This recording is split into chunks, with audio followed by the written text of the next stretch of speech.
Hello student, इस video में हम पढ़ेंगे चैप्टर नंबर 4 जिसका नेम है हेल्थ एंड हाइजीन। हम 3 चैप्टर तक लास्ट वीडियो में कंप्लीट कर चुके हैं। क्लास 5th की बुक है मेरे पास साइंस की, मास्टरमाइंड का कोर्स पढ़ा रही हूँ मैं आपको। शुरू करते हैं बच्चों। हेल्थ एंड हाइजीन का मतलब है स्वास्थ्य और सफाई के बारे में। इस चैप्टर में हम पढ़ेंगे the importance of healthy food. अगर हम स्वास्थ्य भोजन करते हैं तो उसका क्या महत्व है, क्यों ज़रूरी है। The importance of the keep fit, हमें स्वस्थ रहना क्यों ज़रूरी है। The communicable the non communicable disease, किस तरीके से जो बीमारियां आती हैं, किस तरीके से कम्युनिकेबल और नॉन कम्युनिकेबल बीमारियां आती हैं। The prevention measures that can be taken to prevent disease, किस तरीके से हमें बीमारी से बचना चाहिए। द इम्पोर्टेंस ऑफ वैक्सीनेशन, और वैक्सीनेशन यानी इंजेक्शन, जो वैक्सीनेशन होती है बीमारियों से बचने के लिए, उसका क्या महत्व है, वो क्यों ज़रूरी है। तो शुरू करते हैं बच्चों। हमारी बॉडी के बारे में, हमारी हेल्थ के बारे में है, साफ़ सफाई के बारे में है, तो इसलिए आपको चैप्टर बिल्कुल स्किप नहीं करना है, क्योंकि ये चीज़ें बहुत ही ज़रूरी होती हैं हमारी डेली लाइफ के लिए। हमें जानना चाहिए कि किस तरीके से हमें बीमारियों से हम बच सकते हैं, किस तरीके से हम अपनी डाइट को अच्छा कर सकते हैं, खाना अच्छा खा सकते हैं, स्वस्थ रह सकते हैं, बीमारी से बच सकते हैं। तो ये चीज़ें हमारे लिए जाननी बहुत ज़रूरी होती हैं, तो वीडियो स्किप नहीं करनी है और चैप्टर को ध्यान से समझना है। तो शुरू करते हैं बच्चों। The good living is possible only when we live in a healthy life. A healthy life is possible when we remain physically fit and free from disease. To remain healthy, we must eat nutritious food, stay active and follow the rules of clean lines. तो देखिए, एक अच्छा जीवन तभी हो सकता है जब हम स्वस्थ रहें, जब हम हेल्थी रहें। एक हेल्थी जीवन तभी संभव है जब हम शारीरिक रूप से स्वस्थ है और रोग मुक्त रहें, यानी कि हमें कोई भी बीमारी ना हो।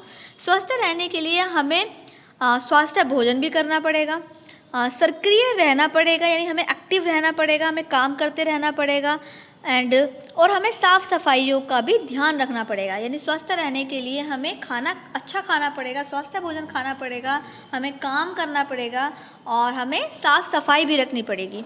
इसके बाद देखिए, यहाँ पर कुछ पिक्चर्स दी हुई हैं और हमें यहाँ पर टिक करना है जो हमारे शरीर के लिए लाभदायक है, यानी हमारे शरीर के लिए बहुत अच्छी हैं, जिनसे हमें न्यूट्रिशन मिलता है, जो हमारी गुड हेल्थ, हमारी हेल्थ अच्छे से बनाता है। तो वो हमें यहाँ पर टिक करना है।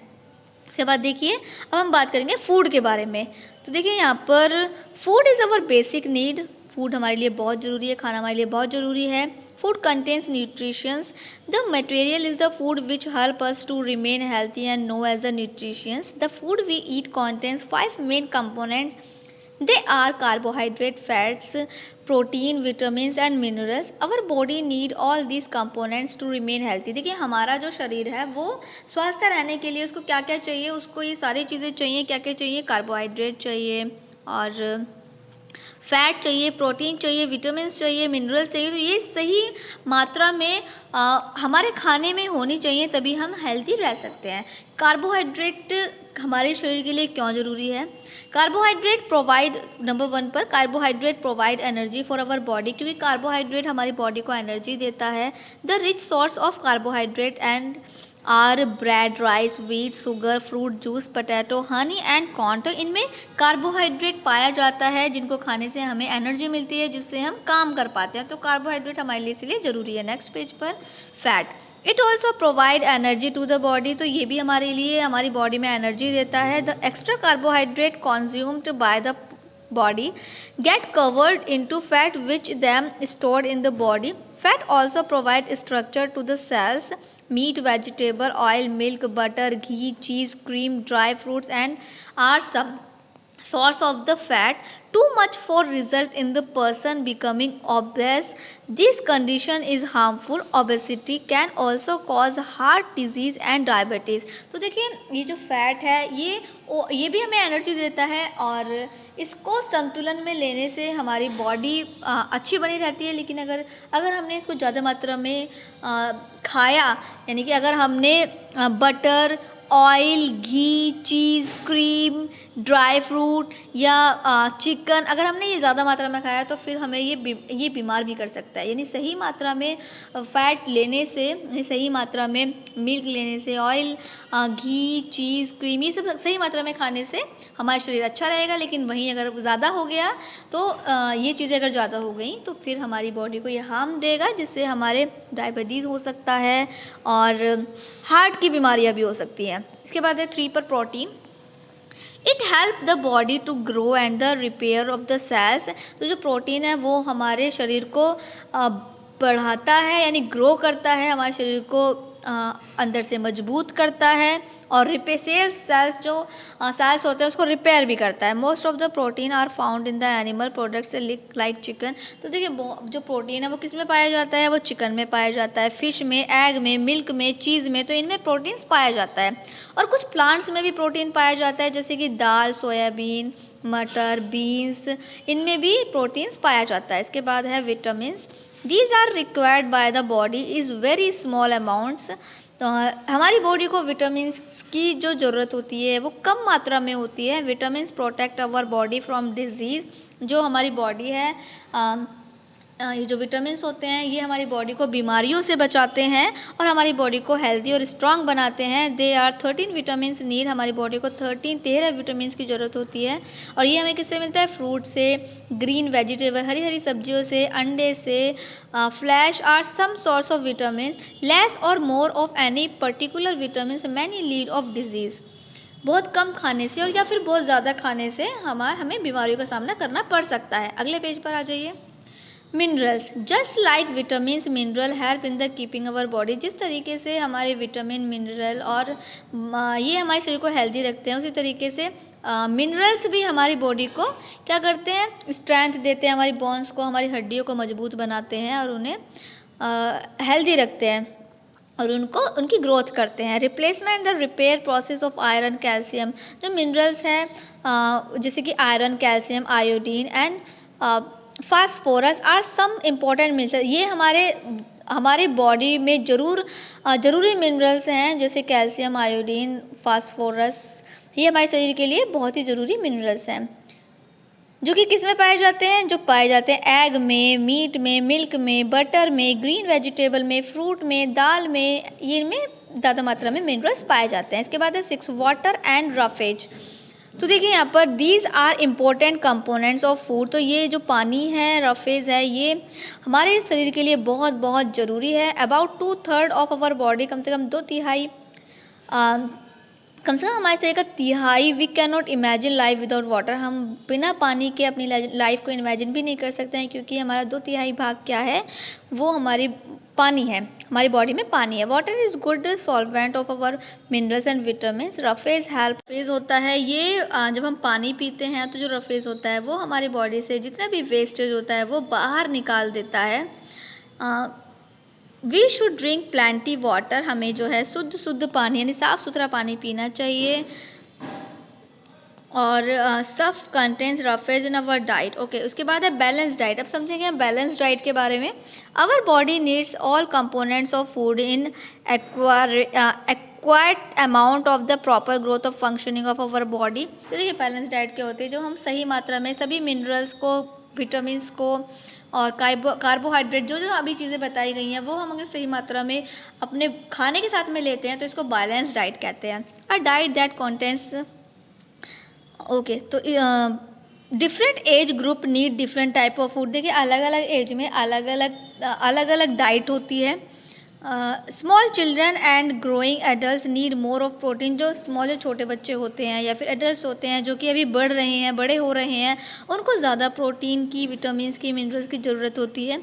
Old people need not to eat food that the heavy और fats.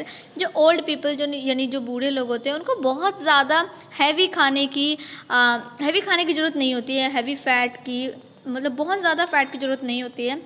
People who do a lot of physical work. जो लोग बहुत ज़्यादा फिज़िकल वर्क, यानी जो लोग बहुत ज़्यादा मेहनत करते हैं, बहुत ज़्यादा काम करते हैं, उनको physical work like a labour, sports person need to lot of energy. जिनको बहुत सारी एनर्जी चाहिए तो उनको उनकी डाइट अलग होती है। But we should remember to eat food from all group. लेकिन हमें एक बात याद रखनी चाहिए, be physical active every day, walking, running, climbing stairs, playing will. तो हमें ये चीज़ें ज़रूर करनी चाहिए। हमें खाना तो खाना चाहिए, जिनको बहुत ज़्यादा काम करने, जो बहुत ज़्यादा काम करते हैं, स्पोर्ट्स वाले जो गेम्स खेलते हैं या बहुत ज़्यादा काम करते हैं एज ए लेबर, तो उनको तो एनर्जी की ज़रूरत होती ही होती है। लेकिन नॉर्मल जो लोग होते हैं उनको भी एनर्जी की ज़रूरत होती है, लेकिन उसके लिए उन्हें क्या करना चाहिए, जो नॉर्मल लोग होते हैं उनको भी डेली की डेली वॉक करना चाहिए, घूमना चाहिए, भागना दौड़ना, क्लाइंबिंग करनी चाहिए। तो ये भी उन्हें कुछ फिजिकल एक्टिविटीज़ करनी चाहिए। इसके बाद है नेक्स्ट वाला रेस्ट, आराम। अब हम समझेंगे आराम के बारे में। Every day needs rest for the proper functioning of our body. Baby sleep most of the day. तो देखिए हर किसी को रेस्ट की ज़रूरत होती है, बॉडी के लिए, बॉडी को रेस्ट देने की हर किसी को ज़रूरत होती है। और जो बेबीज़ हैं वो ज़्यादातर दिन में ज़्यादातर सोते हैं, जो एडल्ट होते हैं वो 6 से 8 घंटे सोते हैं। उनको ज़रूरी है 6 से 8 घंटे सोना बॉडी को हेल्दी रखने के लिए। नेक्स्ट पेज पर आ जाइए। If we do not get sufficient sleep, अगर हम सही मात्रा में नहीं सोते, यानी 6 से 8 घंटे नहीं सोते हैं, तो we will not able to function properly, तो हम अच्छे से काम नहीं कर पाएंगे। Watching television late at night, अगर आप रात में लेट तक टीवी देखते हैं, अगर आपको रात में देर तक टीवी देखने की आदत है, तो प्रॉपर आवर और rest of importance to stay healthy and energise. तो आपको प्रॉपर आराम करने की बहुत ज़रूरत है। Exercise is very important in our health. हमारे लिए एक्सरसाइज बहुत ज़रूरी है। और एक्सरसाइज को करने के बहुत सारे फ़ायदे भी होते हैं, जैसे इम्प्रूवमेंट ऑफ ब्लड सर्कुलेशन बढ़ता है, इम्प्रूवमेंट होता है। डेवलपमेंट ऑफ स्ट्रॉन्गर मसल्स, हमारी जो मांसपेशियां हैं और हड्डियां हैं वो मजबूत होती हैं। Maintain of the body with the good shape, हमारी जो बॉडी है वो अच्छी शेप में बनती है। और इसके अलावा playing games like cricket, football, swimming, dancing are good exercise. इसके अलावा डांस करना, गेम्स खेलना, फुटबॉल खेलना, क्रिकेट खेलना, ये सब भी एक्सरसाइज हैं। और yoga and science system of the exercise practice is in India, जो योगा है वो हमारे पुराने टाइम से चलता हुआ आ रहा है, जो कि बहुत अच्छी वो भी एक्सरसाइज है। इसके बाद है पोस्चर। अब देखिए यहाँ पर पोस्चर दिए हुए हैं कि किस तरीके से हमें बैठना हो चाहिए, किस तरीके से हमें खड़े होना चाहिए। तो यहाँ पर the term posture of refer to the position in which we hold our body upright while standing, sitting. तो इसमें बताया गया है तो किस तरीके से हमें बैठना चाहिए। सही आसन शब्द उसी स्थिति को कहते हैं जिसमें हम खड़े होना, बैठना, चलना, लेटना, अपने शरीर को सीधा रखते हैं। इसमें इस तरह खड़े होना, बैठना, चलना, रहना, किस तरीके से हमें चलना, बैठना, उठना, बैठना चाहिए। और लंबे समय तक गलत आसन यानी गलत पोस्चर में बैठे रहने से पीठ दर्द हो सकता है, मांसपेशियों में दर्द हो सकता है, शरीर के अंगों में खिंचाव और दबाव पड़ सकता है। अगर आपका पोस्चर गलत है तो ये सारी चीज़ों का सामना आपको, इन सारी परेशानियों का सामना आपको करना पड़ सकता है। नेक्स्ट पेज पर है डिजीज़। अब हम पढ़ेंगे बीमारियों के बारे में। A disease is a state of which of function of the part of the body is no longer. देखिए बीमारी को कहते हैं रोग। बीमारी वह अवस्था है जिसमें शरीर का कोई भी अंग सही तरीके से काम नहीं करता है। रोग अन्य कारणों से भी हो सकता है, यानी दूसरे कारण भी हो सकते हैं जिससे बीमारी हो सकती है। बीमारियों को मोटे तौर पर 2 प्रकार के अलग अलग भागों में बांटा गया है, जैसे गैर संचारी रोग, जैसे कि नॉन कम्युनिकेबल डिजीज़, और एक है कम्युनिकेबल डिजीज़। दोनों का अंतर हम समझेंगे। नॉन कम्युनिकेबल समझते हैं पहले। ये वो रोग है जो व्यक्ति से एक दूसरे के व्यक्ति में नहीं फैलता। ये नॉन कम्युनिकेबल उस रोग को कहते हैं, उस बीमारी को कहते हैं जो एक दूसरे से नहीं फैलता है।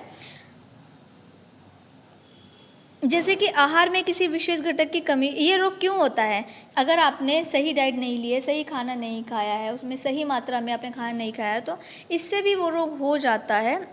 कुछ यानी कि विशेष घटक की कमी होने के कारण उस रोग से भरपूर विशेष खाद्य पदार्थ को शामिल करने के आसानी से ठीक किया जा सकता है। यानी कि अगर आप जो खाना खाते हैं, अगर उसमें आप सही पूर्ति कर देते हैं खाने की, उसमें सही मात्रा में सारी चीज़ें अगर अवेलेबल होती हैं, तो वो रोग ठीक किया जा सकता है। यहाँ देखिए कुछ यहाँ पर नेम लिखे हुए हैं डिजीज़ के, बीमारियों के। जैसे कि रोग का नाम, विटामिन ए से रतौंधी हो जाता है, जिसमें जिसमें क्या करना चाहिए, इसमें सभी पीले फल, सब्जियां, पपीता, गाजर, आम, दूध, मक्खन और अंडे की जर्दी ये सब खाना चाहिए।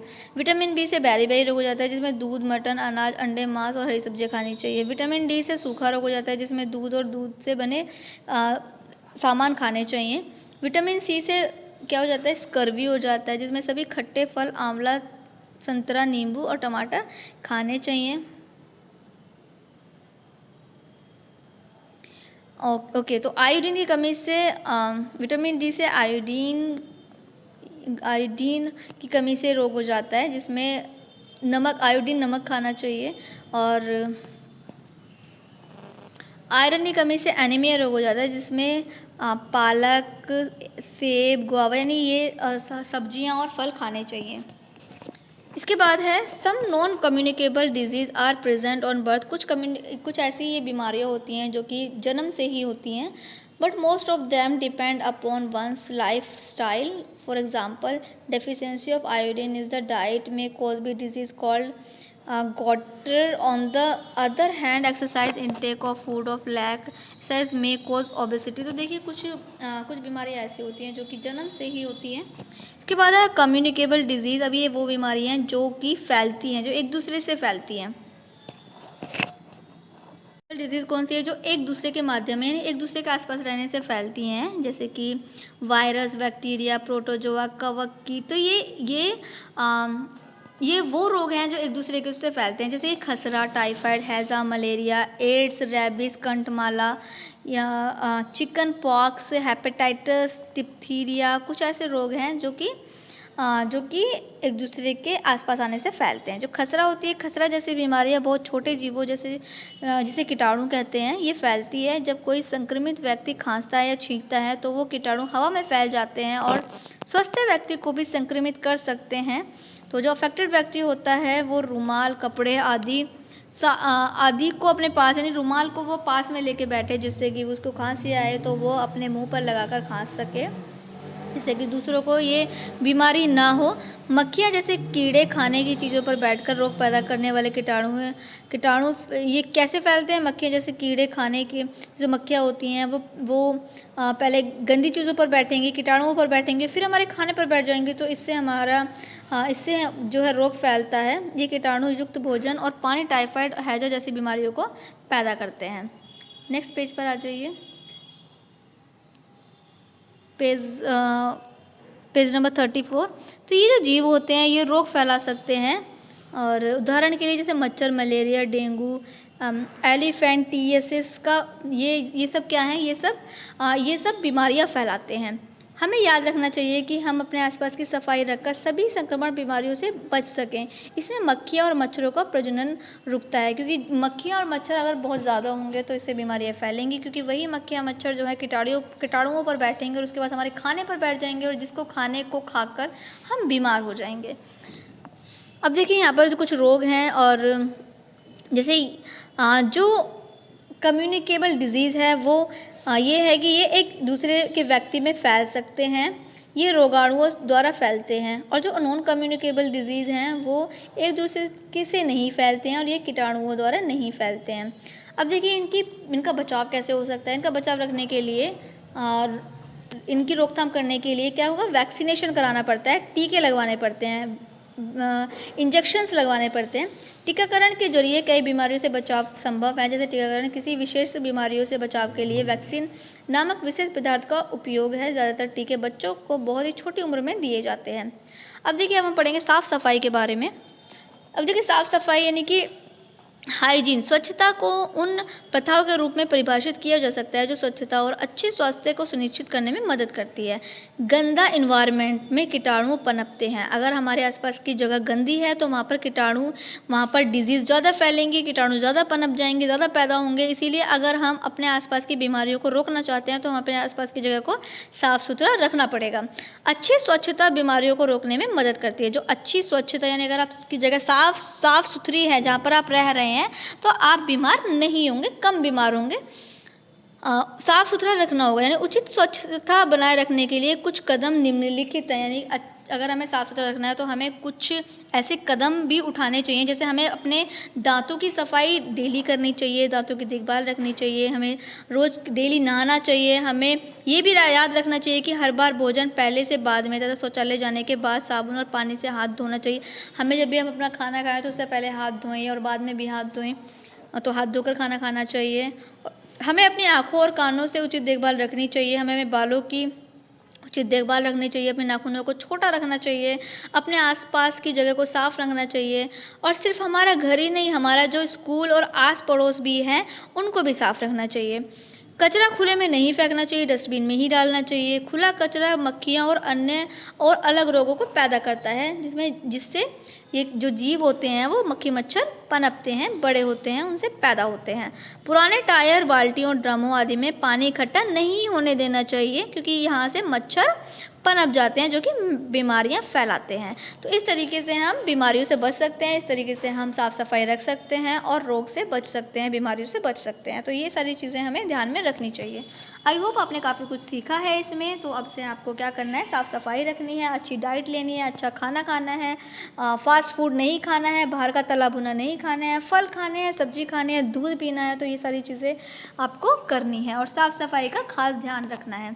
इसके बाद देखिए हमारा बुक वर्क है, जिसमें ए पर दिए हैं टिक द करेक्ट ऑप्शन, जो कि आपको फिल कर लेने हैं। फिर है फिल इन द ब्लैंक्स, आपको फिल कर लेने हैं, मैचिंग भी फिल करने हैं और fill in the true false भी फिल कर लेने हैं। इसके बाद है आंसर द फॉलोइंग क्वेश्चंस, जो कि मैंने यहाँ पर नोट कर दिए हैं, आप भी नोट कर लीजिएगा। इसके बाद है एफ वाला, नेम द डिजीज़ कोज्ड, हमें डिजीज़ बताने की किस विटामिन की कमी से कौन सा रोग हो जाता है, तो मैंने यहाँ पर फिल कर दिया, फिल कर लीजिए। जी पर दिया हुआ है complete the table, table complete करनी है कि कार्बोहाइड्रेट किससे मिलता है, प्रोटीन किससे मिलता है, विटामिन किससे मिलता है, एंड विटामिन ए और सी किससे मिलते हैं। तो ये आपको यहाँ पर फिल करने हैं, उनके सोर्स बताने हैं। इसके बाद रीज़न बताने हैं। यहाँ पर we should not go to school when we have cold, हमें स्कूल क्यों नहीं जाना चाहिए, अगर हमें कोल्ड है और खांसी है, जुकाम है, तो हमें स्कूल क्यों नहीं जाना चाहिए, रीज़न बताना है। 2 पे देखिए boy has bleeding gums and swelling joints, name disease. अब देखिए एक लड़के को उसको ब्लीडिंग हो रही है और सूजन आ रही है जॉइंट्स में, तो उसको कौन सी बीमारी हो गई है, तो ये हमें बताना है। मैंने यहाँ पर नोट कर दिया एच वाला, आप भी नोट कर लीजिएगा। इसी के साथ में हो गया है ये चैप्टर कंप्लीट, क्वेश्चंस के आंसर भी यहाँ पर कंप्लीट हो गए हैं, रीजंस भी कंप्लीट हो गए हैं। आने वाली नेक्स्ट वीडियो में हम चैप्टर नंबर 5 को पढ़ेंगे। बच्चों अभी तक अगर आपने हमारे चैनल को सब्सक्राइब नहीं किया है तो जल्दी जल्दी से सब्सक्राइब कर लीजिए और बेल आइकन ऑन कर लीजिए, जिससे कि आने वाले वीडियो का नोटिफिकेशन आपको जल्द से जल्द मिल जाए। और अगर टीचर्स मेरी वीडियो देख रहे हैं तो आप अपने स्टूडेंट को मेरी वीडियो को शेयर कर दीजिए, जिससे कि आपके स्टूडेंट्स भी चैप्टर को समझ लें और उसका पूरा की पूरा बुक वर्क कंप्लीट कर लें। और अगर पेरेंट्स मेरी वीडियो देख रहे हैं तो अपने बच्चों को एक्सप्लेनेशन के साथ में वीडियो दिखाइए, ताकि वो चैप्टर को अच्छे से समझें और हर एक चीज़ को वो अच्छे से समझ पाएँ। इसी के साथ में वीडियो को लाइक कर दीजिएगा और बच्चों को भी शेयर कर दीजिएगा। Watch more videos, like, share and subscribe.